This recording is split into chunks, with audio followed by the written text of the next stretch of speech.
Okay. Yeah.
Morning, everybody. We're just going to give it a couple minutes to let people join.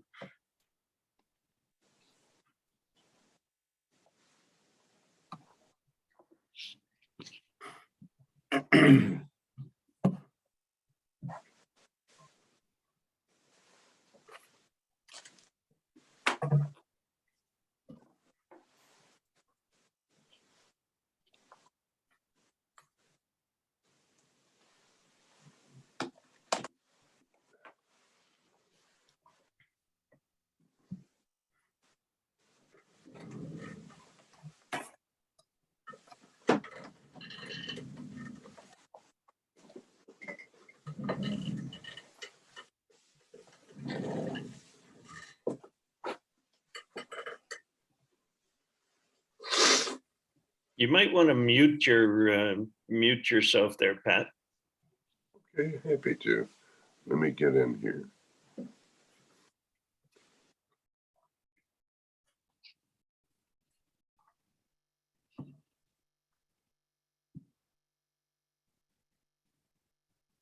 All right, everybody, we'll give it one more minute here.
All right, guys, we'll get started. Looks like we got a decent crowd here.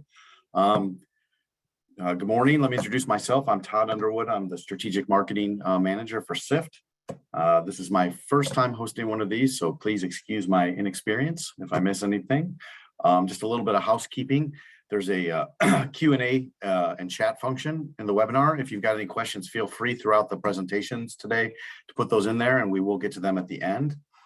For a few of you who might be new and here for the first time, let me just tell you a little bit about SIFT. SIFT and the Ohio MEP is part of a nationwide public-private partnership with centers in all 50 states as well as Puerto Rico. We serve small and medium-sized manufacturers, and SIFT itself is one of 6 affiliates in the state of Ohio. Our vision is to be a partner in solutions and innovation for food manufacturing and agribusiness. We work to achieve this vision through a unique blend of direct services, a membership consortium made up of leading companies in the food space, and a vast network of resources and other partnerships. Our goal is to increase competitiveness and growth in Northwest Ohio and throughout the state. So this forum is kind of part of this mission where we generally highlight trends, new innovation, and we do this once a month when we meet, so I appreciate everybody coming. Today, I'm really excited to be introducing you to two speakers who are going to be speaking on extracting thermal energy from wastewater. This wastewater extraction is being used in Europe, Canada, and a few places in the United States to reduce heating and cooling operating costs, which I think anybody who has an electric bill understands how important that is, as well as reduce carbon emissions by a significant amount. Today, we're going to be our presenters are Mr. Lynn Mueller. He's CEO and president of Sharc Energy Systems in Vancouver, British Columbia. Sharc Energy Systems has grown from an idea Mr. Mueller had 11 years ago to the largest and most successful wastewater energy exchange company in the world. And our other presenter is Saul Kinter. He is the program manager for business development and for energy initiatives at DC Water. He holds a BSE degree from Princeton University, and where his thesis described a new model for distributing surface water according to the Texas water rights system. So we're really happy to have them, excited to hear about this. I will turn it over to them. And like I said, if you have any questions at the end, just let me know. Great, thanks so much. I'm going to share a little video here briefly and then turn it over to Saul.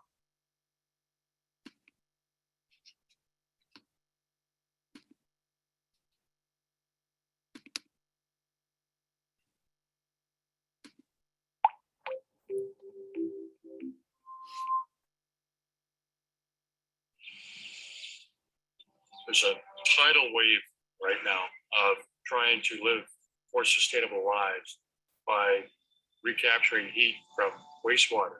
Creative people are putting together how we can become sustainable cities, reducing greenhouse gas emissions, changing the kind of energy we're used to using in the last century.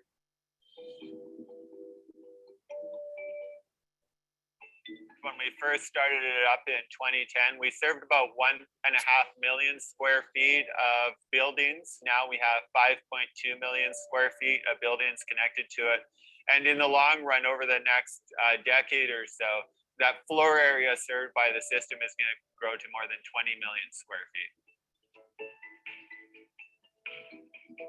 DC Water wanted their new headquarters to be their most sustainable construction project ever and to provide a visible connection to the community. We're excited that the headquarters will be the first in the US to heat and cool an office building using wastewater energy exchange. This place is a tertiary level treatment plant that was built with the specific purpose of producing really high quality water for reclaimed water purposes. The Sharc system is able to provide space heating for the greenhouse and all the office areas of the building. We expect our actual outside energy use of electricity for heating will be about 1/4 of what it would otherwise be if we had to do this in the normal way. Every minute of the day that a Sharc is operating, it's reducing your carbon footprint and recovering waste energy that would have just gone into the ocean or the rivers of the world. And Sharc is the only company that's doing anything about that.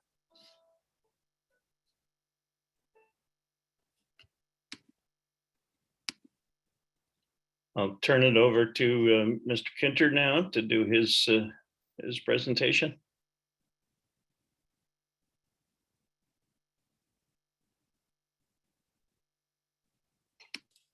Okay, thank you very much for the introduction. I'm happy to be here this morning, and I'm grateful for the opportunity to present to SIFT.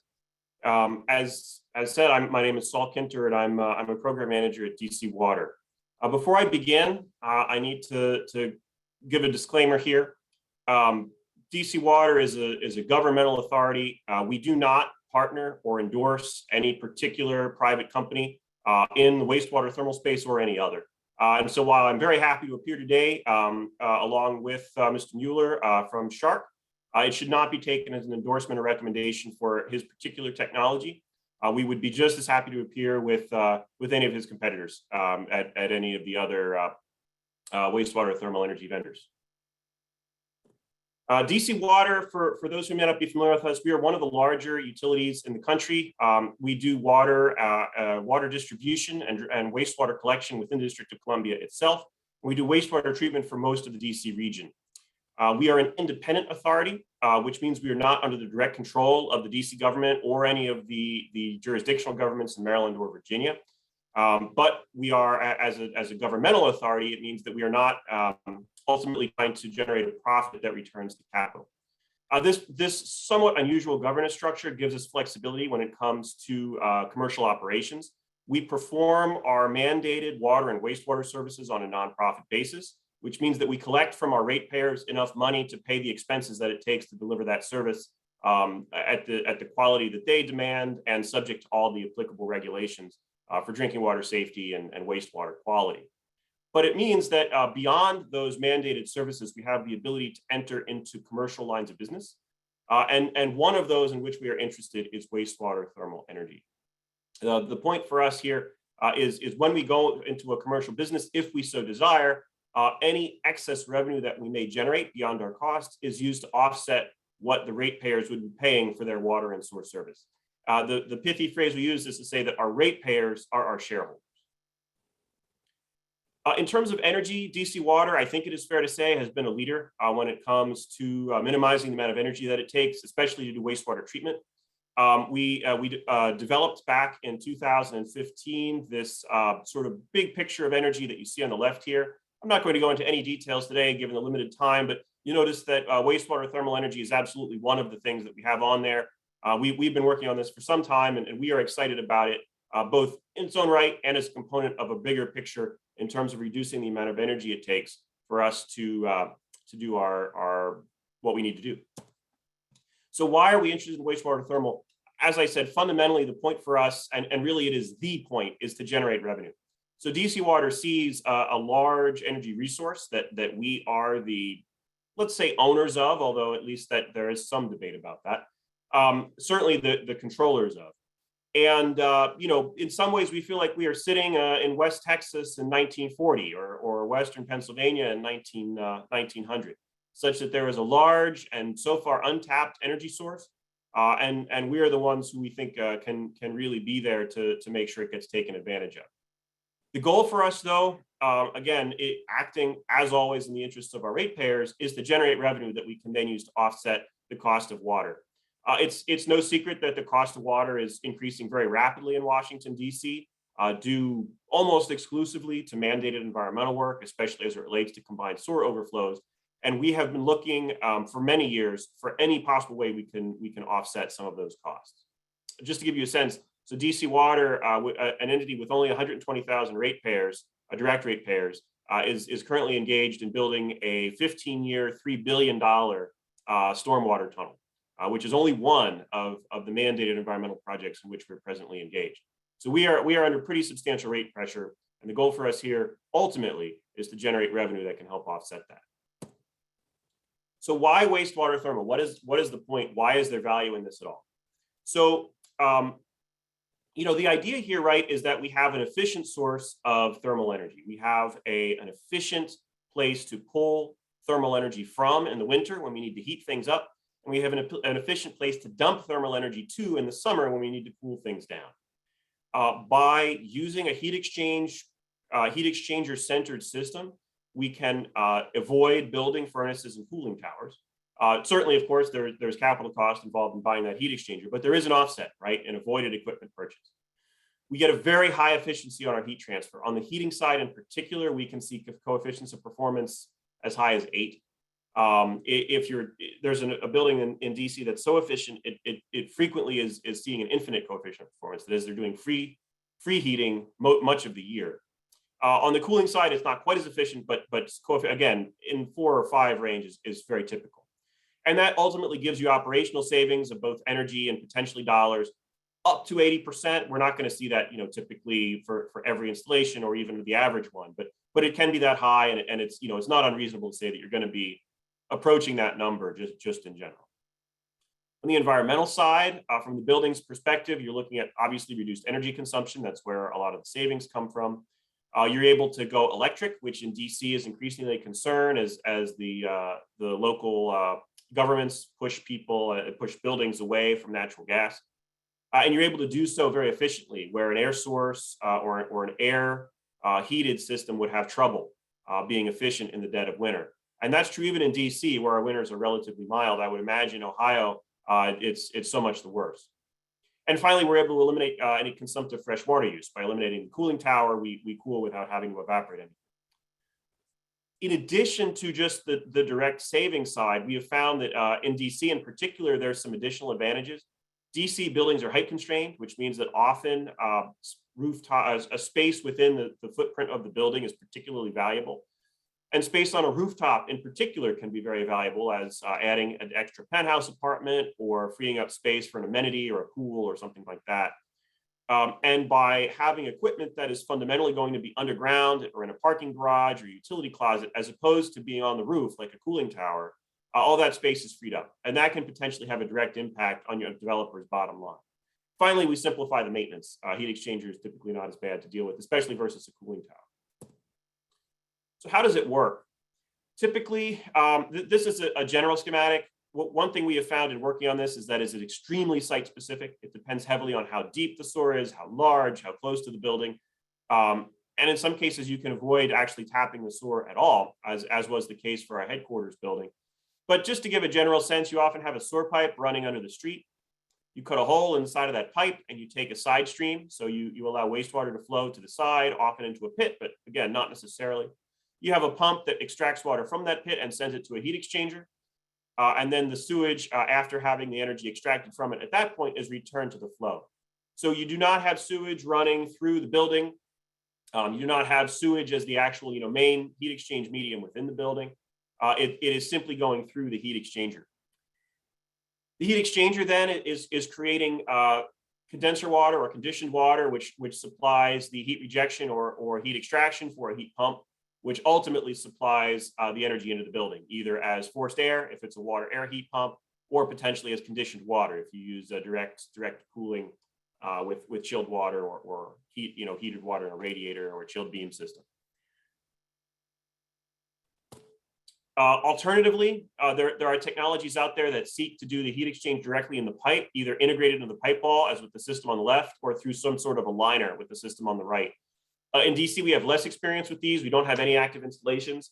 There are potentially some advantages in terms of the limitations on moving parts, but in most cases, they've been offset by the need to have a much higher capital cost in terms of accessing the sewer.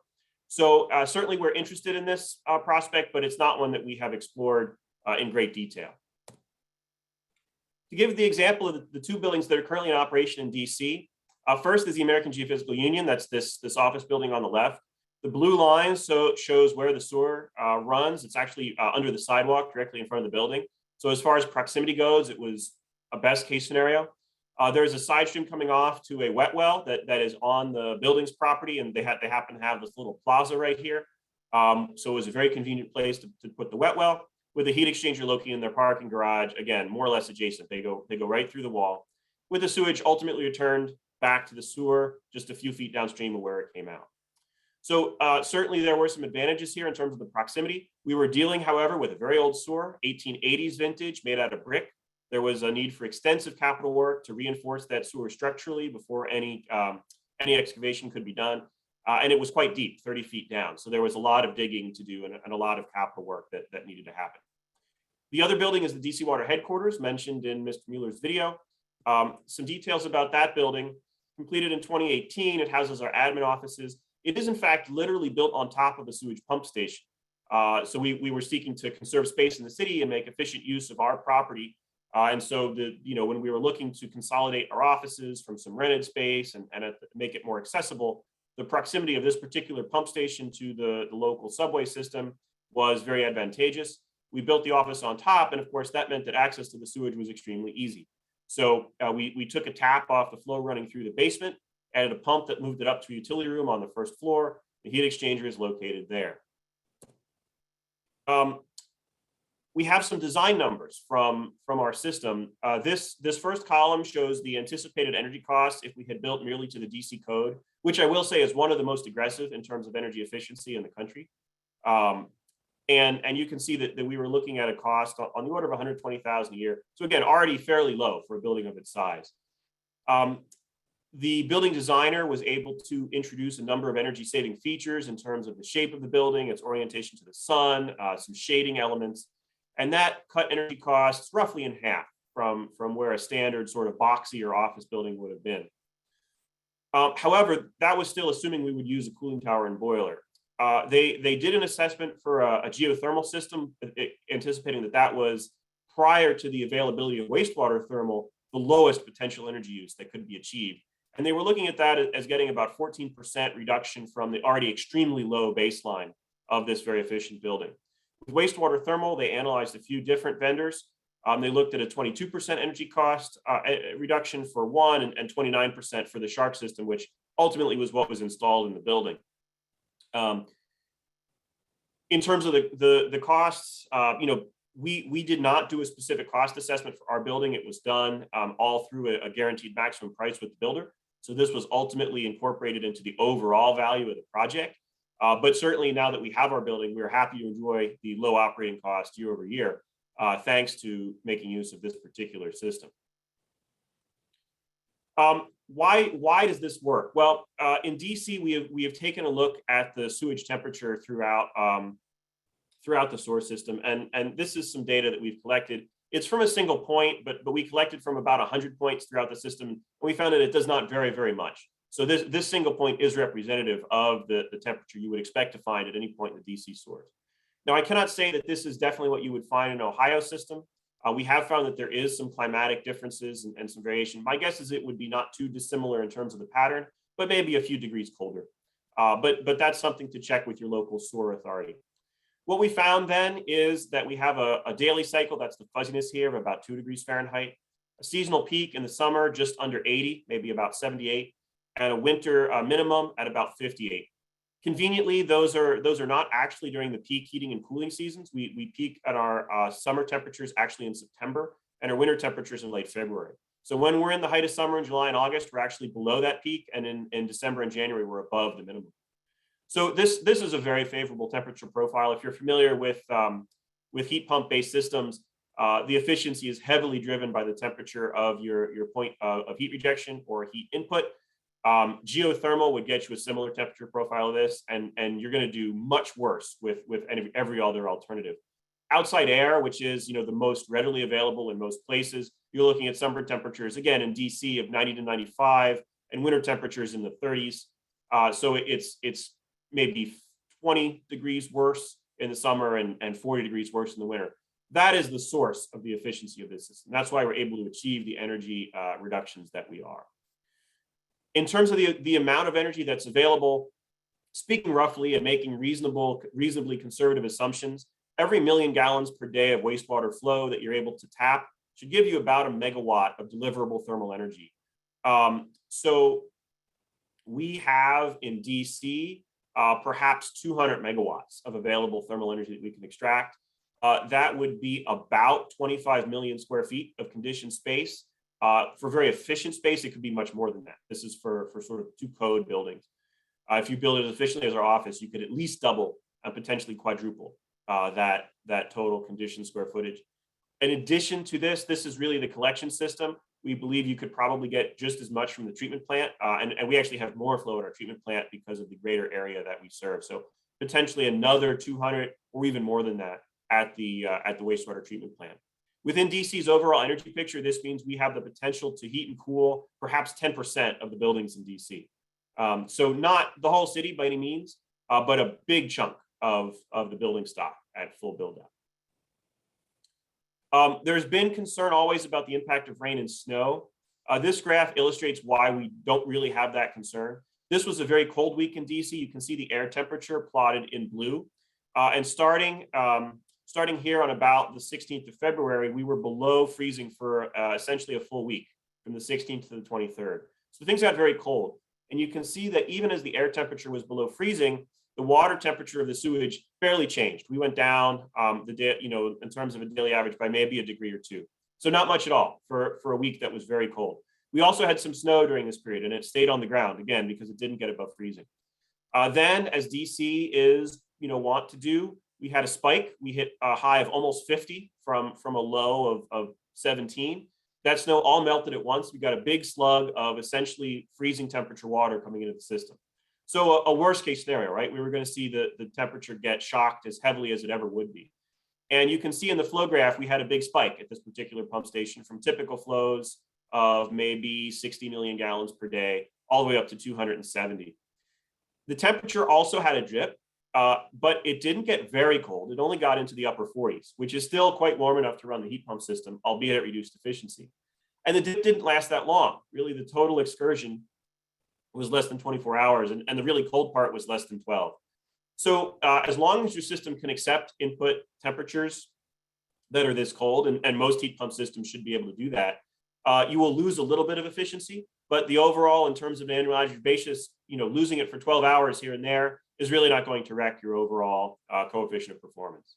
So we looked at this data and we concluded that even for our combined system, which takes direct street runoff, the temperature impact of rain and snow is not something that we really had to be concerned about. All right, so I'm going to shift gears a little bit here in the few minutes that I have remaining.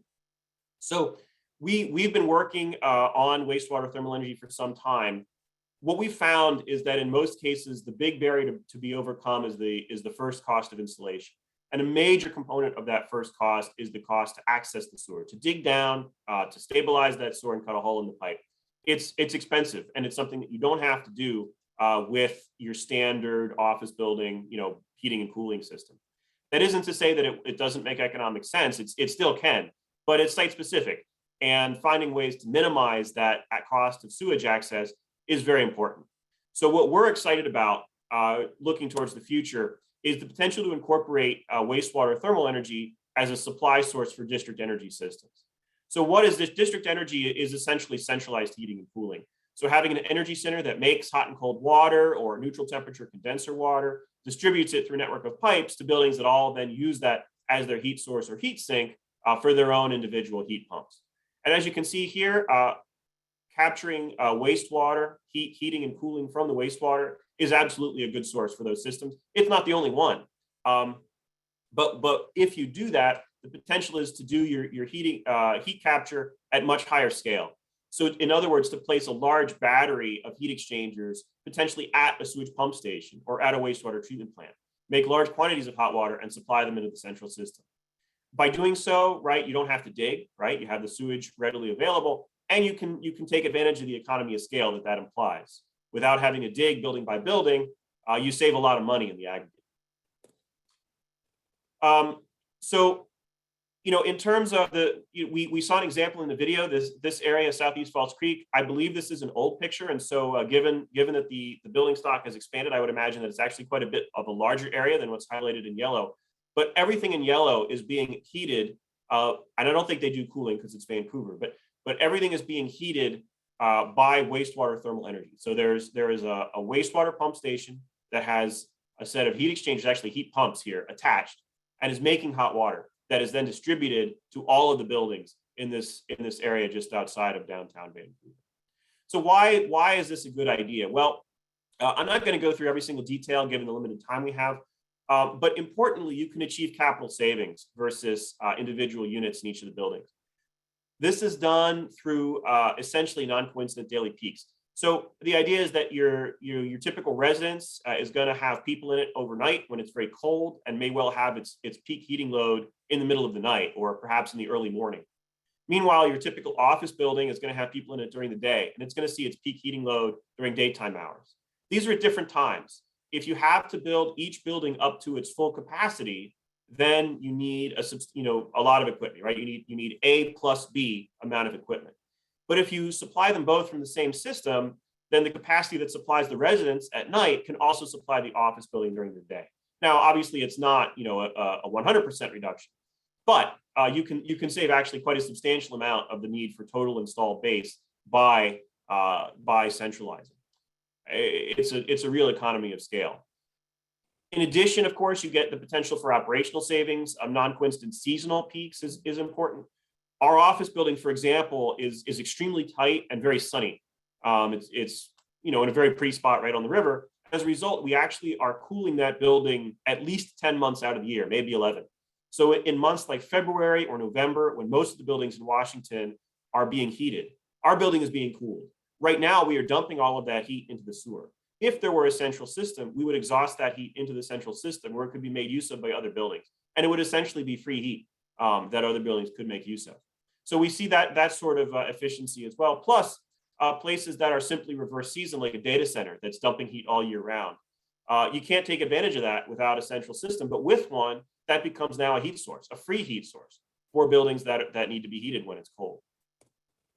So what's the bottom line on district energy? Well, we did an analysis. Actually, we didn't do this analysis. It was done by a construction company that was pitching us on building the system. For a development in near downtown DC in 2016. This development ultimately never was approved by the city, so the project didn't go forward.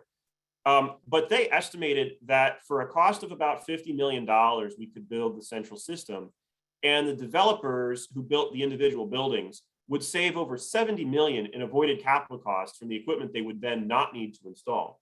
So rather than looking at this project as one that had a payback where operational savings paid for an increase in capital cost, this was just a project that saved money. We were looking at overall savings of $19 million a year and annual energy savings of maybe $2.5 or $3 million a year. And again, this is at 2016 prices. Today, we would expect this to be actually significantly better, given what energy prices have done over the last year. So, you know, this was a no-brainer, right? I mean, this was a project where it's really not a question of is there a good project? It's just a question of how are we going to slice up the pie of all this value? How are the developers going to realize? Because, you know, we would want some portion of that 72 million to come back to pay for the cost of the system. And of course, we would be potentially willing to split the energy cost savings with the developer. And I want to emphasize, you know, we got this as a pitch, but it was guaranteed both ways because the developer that was seeking to build this system for us was willing to guarantee us this building cost. They were also the developer who was building most of the buildings. So they were willing to provide a guaranteed 20 years of payments, regardless of how much energy they used. That would give us a substantial payback on this initial investment. So that it was an absolute no-brainer for us from a financial perspective. And I'm still disappointed that ultimately the development wasn't approved and they didn't build it. Finally, just to point out a few other potential benefits from centralizing, just as with wastewater thermal in an individual building, perhaps even more so, there's the ability to free space building by building. By centralizing your equipment into a central facility that, you know, perhaps could be located at a less desirable point, like at a sewage pump station, you can free space in each building that is then usable by the residents or by the office or for an amenity. And we found also some of the building engineers have been able to take advantage of these more efficient systems, whether they're geothermal or wastewater thermal, by doing water condensed systems internal to the building. So rather than blowing air through the building, they move water. And that actually can reduce the amount of space that needs to be allocated to ductwork. I'm not a building engineer, so I can't pretend to be able to quantify or fully understand this, but it is something that I've been told by the building engineers they're able to do once they have a high efficiency water source for their heat rejection. In addition, when you have that central system, and I think this is an important point, there's no constraint on the local generation. Right now, heating and cooling, the way we deal with it in this country goes building by building, which means that in every case, we match supply with demand. That means that if any particular site has the potential to generate more energy, they won't do it because there's no use for it on site. And if any site could do local generation, but they wouldn't, you know, they don't have quite enough to meet their full supply, they probably won't do it because they'll still have to install the cooling tower and boiler. And at that point, you know, why are you building multiple systems? It's just making it very complicated and probably more expensive. But if you have the central system, anybody who has even a partial ability to generate efficient thermal energy can use the central system to supplement, right? If they have insufficient local supply, they can supplement from the central system. On the other hand, if they have overabundant local supply, they can generate all that it's sufficient to generate and sell the excess to the central utility. So this is a model that matches essentially maybe what we're doing now with solar panels, right? Imagine if we did not have an electric grid and everybody had their own generator. It would be that much harder to go to solar or renewable systems because everybody would have to ask, do I have enough space for solar panels to replace my generator in full? And if they did, they would never build more solar panels than they needed for their local generation. But with the central grid, we are able to say, if you can only build solar panels up to 50% of your demand, do it and buy the rest of your energy. Meanwhile, if you can build solar panels that are 150% or 200% of your local demand, do it and sell the excess. So with a centralized thermal energy approach, there's the ability to take advantage of excess local demand. For example, you know, a school that has a lot of athletic field space would have a high potential for geothermal. Or a building that's located near a large sewer might be able to build a larger wastewater thermal facility. And of course, it's easier to integrate renewables with the central system. So looking at wastewater thermal energy and circling back to where we stand today, I'm going to wrap up right here. There's a number of exciting locations. Obviously, in DC, we have several under discussion now to go beyond the 2 buildings we have. Denver is the largest facility in the United States being built. It's a 250-acre development, and I believe the ribbon cutting may well have been yesterday. But I've talked to the Denver utility, and we collaborated in terms of information sharing. So it's a very exciting project, one that I'm really excited to see get operated. They're not fully built out yet, but they will be over the next few years. And finally, I want to add that there's increasing awareness of the potential for this technology on the environmental side. Washington, D.C. and Maryland now both recognize wastewater thermal as a source of renewable energy, and we are eligible for the renewable energy incentive that Maryland and D.C. have, called renewable energy credits. So DC Water is generating renewable energy credits from our wastewater thermal systems, and we anticipate that it will be a source of another source of payback on every project going forward. Now that we're in the system, it's the same system that's used to supplement things like biogas digestion, thermal energy from wood waste, trash incineration, and solar power, as well as geothermal. So that's it for me. I don't know if we want to do questions now, or we should just go straight to Mr. Mueller's presentation. But thank you very much for the opportunity to present this morning, and I'm looking forward to further discussion either now or in a little bit. Thanks, Saul. I think we'll do questions at the end, if that's okay. Great.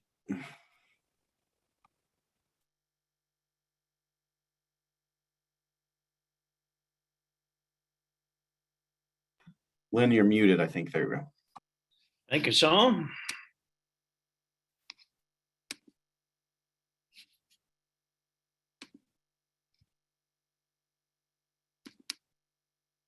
Bear with me for 2 seconds here. Unlike Saul Kinter, we are a commercial venture, and I love to talk about what we do at Sharc. So.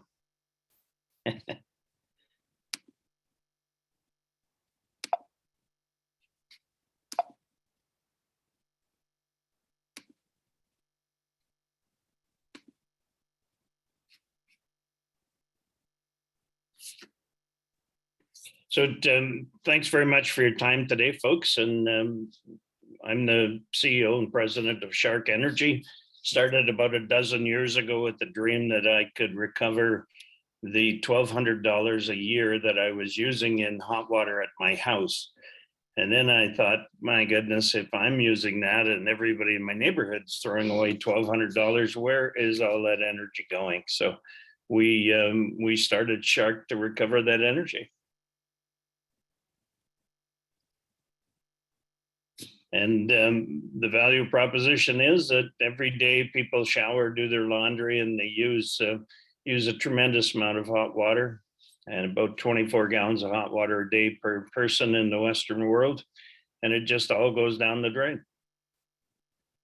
Unlimited. And what we like to think is that sewage heat recovery is really not an alternate energy source, because the sewage flow, as Saul could tell you, is very predictable virtually every minute of the day.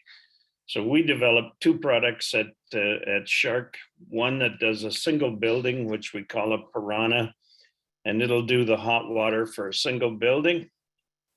And then we developed the Sharc unit that does the larger scale stuff like DC Water and Vancouver and Denver and stuff that will do a commercial scale. And we now have units that can flow in the thousands of gallons per day, and one unit can produce approximately 3.3 megawatts of recovered heat, either heating or cooling.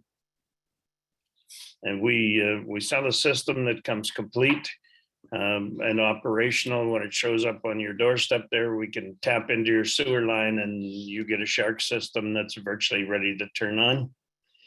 We have become a standard in district energy systems that Saul was talking about. This picture shows a system we've done in Vancouver, for instance, where we did a 23-acre development where we do heating, cooling, and hot water with the Sharc system. It is a carbon-free system, so they're very proud. We use the term there of carbon-free by 2023. And if you look inside of our sewage filter, this is a picture inside after that filter's had 276 million gallons of sewage go through it. And that's how clean the filter is on systems like Saul has in DC water, and we have put around the world. We have an incredible system of data gathering and integrate with any building maintenance system. And really the heart of what we do is in the description of projects. So what sewage heat recovery offers to agribusiness and other businesses is energy security right in your neighborhood. So you look at places like DC that has a tremendous amount of flow. New York City has 1.3 billion gallons of wastewater a day that's all been heated about 30 degrees. So the amount of energy contained in that is tremendous. And we did a study recently for the Congresswoman Capter on Cleveland, for instance, that has 238 million gallons of sewage a day. And the offset per year compared to using oil was about 800,000 barrels of oil reduced in usage. So this particular job in Vancouver that it's on the screen now is a 1,250 or no 1,050 apartments, and we just recover all of the heat that was leaving in the domestic hot water and use that to produce the next batch of hot water carbon free. And as Sal said, at phenomenal efficiencies of up to 800%. So that means for every dollar of operation, you get $8 worth of energy back. DC Water headquarters, obviously our flagship operation there in DC. And Southeast Falls Creek is very neat because we take the sewer that's leaving downtown Vancouver and we use that to heat what will be now over 20 million square feet of apartments. We heat the hot water in the apartments, no cooling on that particular system. But if you look at the picture on the bottom right-hand corner, that's the size of the Sharc system that will feed the current 5 million square feet of space. And we're adding 3 more Sharcs to it to go to 20 million. So it doesn't take a big footprint. No smell to it. I was in Denver yesterday for the grand opening there of the National Western Center, and you could not smell sewage on the site. So that's pretty nice. And again, the National Western Center was a major event yesterday. We had about 120 dignitaries show up there, and their system heats and cools 250 acres of development there, multi-use from university to hospital. And they estimate there on an average year that the carbon savings is equivalent to 256 million miles driven by a car. I'm not sure what kind of car they use, but I assume it's an average car. And the energy savings are tremendous. They share the energy in the system. So very, very neat system. And we like to think we turn energy into wastewater into opportunity. And we're working with the Department of Agriculture in Conway, Arkansas, to do our first testing on greenhouses. So we're really thrilled to be in the wastewater business, and we handle wastewater like no other company in the world, and do it very reliably. We give you a local energy source that's green, and one of the great things about it is that you get to use the same energy every day. So our system relies on the first 2 laws of thermodynamics, that energy can't be created or destroyed, and heat moves from warmer to colder. So we don't have any major technical barriers to get over. We just move heat from wastewater into a building, and when the building's warmer than the wastewater, we move the heat back into the sewer. So the opportunities are endless. It's $1 trillion worth of energy a year that goes down the drains of the world, and recycling it is all green. So helps with our carbon goals, and really helps with our energy security. So I'll wrap mine up. Sal did a great job on the technical part, so I didn't think I needed to go over that too much. But the opportunity in wastewater, in agribusiness, and every other business is right 6 feet below your feet. Well, thank you guys. Thank you, Saul and Lynn. That was really great. Guys, if you have any questions, please put those into the chat function or the Q&A function. We'll get to those. But thank you. That was really interesting. Some of this is new to me. I do have a question just to start off. I'm curious, what scale of a project do you need to have to make this economically feasible? Is this something you can do from currently just for your home, or does it need to be a certain geographic size, or what's the scale needed? I'll take that, Sal, I guess. And we don't have a residential model yet. We sort of depend on, Sal collecting all of it in the DC water system, but we can do a single building. Like, we're down now doing them to like 30 units in apartment buildings. And when you look at cities like New York and stuff that are very aggressively decarbonizing, we now have, I think, 900,000 buildings that you have to decarbonize. So the wastewater is about 50% of the load. At Sharc, we have a little saying, that you make buildings better, you put better windows, better insulation and all that. But there's a 6-inch hole in the floor where half of the energy flows every day and you don't do anything about it. And that's where the sewer goes. So. Interesting. Thank you. I just was curious where we're at. It's pretty cool. Get another question here. Can you tell us a little bit about the history and how long this technology has been being used? Yes, go ahead, Sam. So the very first systems that I'm aware of that did worked on this principle go all the way back to the 70s. They were dedicated build systems. People sort of scaled up experimental versions, essentially.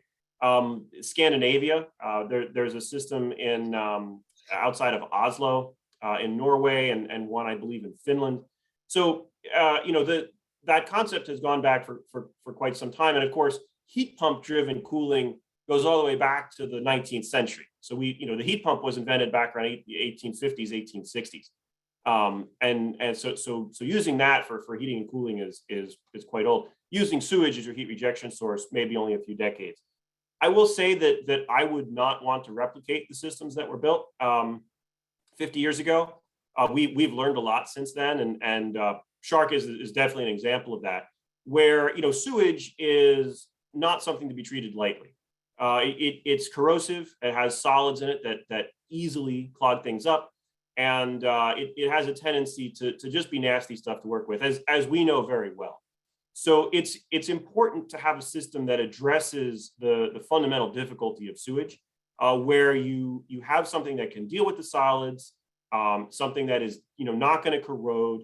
And the systems that are on the market today, most have track records going back at least a decade or so, some maybe 15 years, and they're all have been purposely built to handle the difficulty of sewage, and to the point where we had enough confidence in the maintenance to build one ourselves.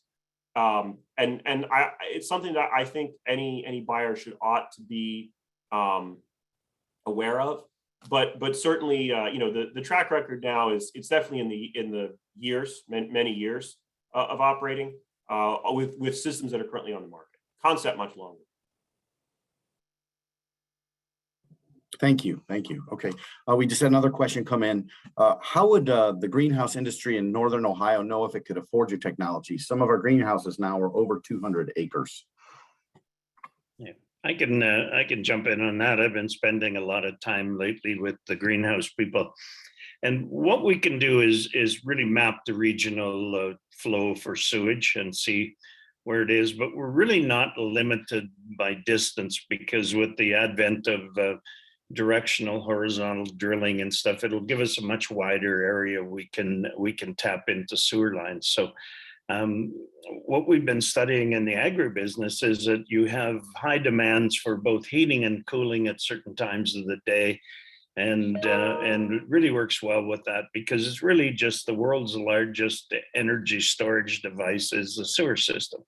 So we've got capacity there to do a lot of storage for heating when you need a lot of storage for cooling when you need a lot.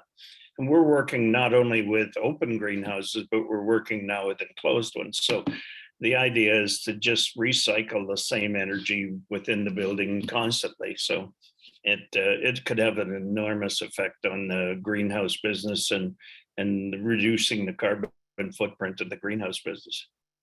Yeah, I mean, so for greenhouses or for any building, right? What we found is that the economics are very site specific, where we need, there's a lot of factors at play. There's the design of the building and just how valuable is it to move away from a cooling tower or boiler. There's the environmental driver. How much does the particular building owner care about electrification or the local regulations that are pushing that? But then beyond that, there's how close is the sewer? How deep is the sewer? How structurally stable is the sewer? And that's all very, very specific, right? We have some sewers in DC that were built in the 19th century. Those are hard to work with, right? They're difficult. We have some sewers that were built in the 70s, and those sewers are reinforced concrete. They're often shallower, so it is much cheaper to tap into a sewer like that. And the specific cost case for any individual location, it also depends on the scale, right? The larger the system, the more you can absorb an access cost, right? Go farther away to get to a bigger pipe. So for the greenhouse industry, they really have to look location by location. That's something in DC where we work with the local developers. So DC Water does preliminary analyses of our sewage to say for any given building owner, we think this would be a reasonable location to explore it, right? We have some flow and reasonable proximity. And ultimately with district energy, right, there's just the whole neighborhoods where we know like they can connect to the central pipe that's in every street.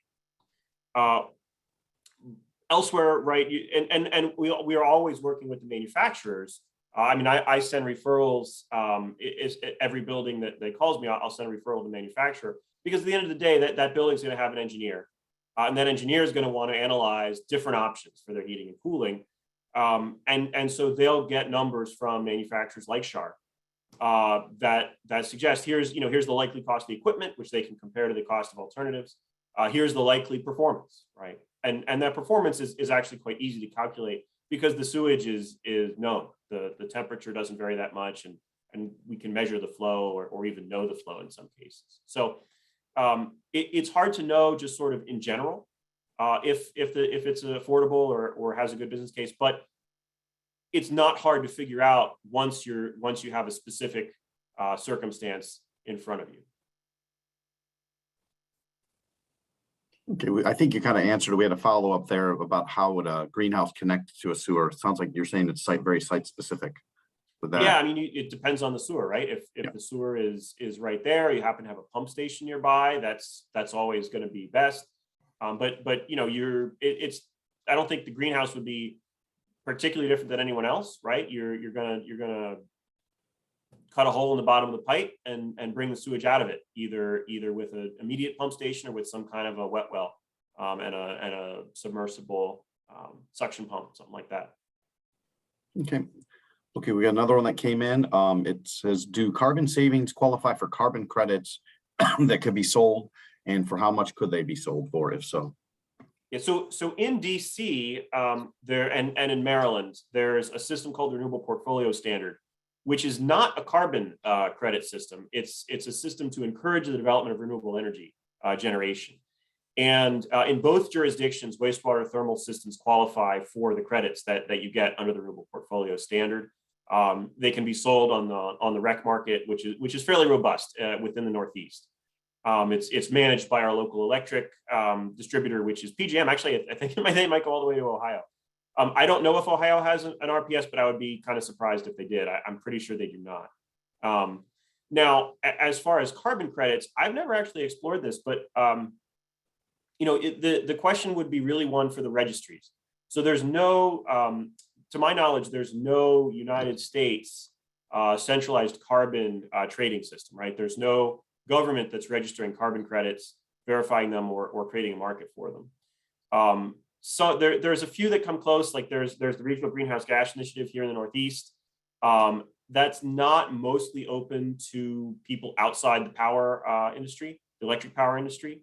California has some for vehicle fuel, but I do not believe wastewater thermal can participate in any of those markets as they currently are constructed.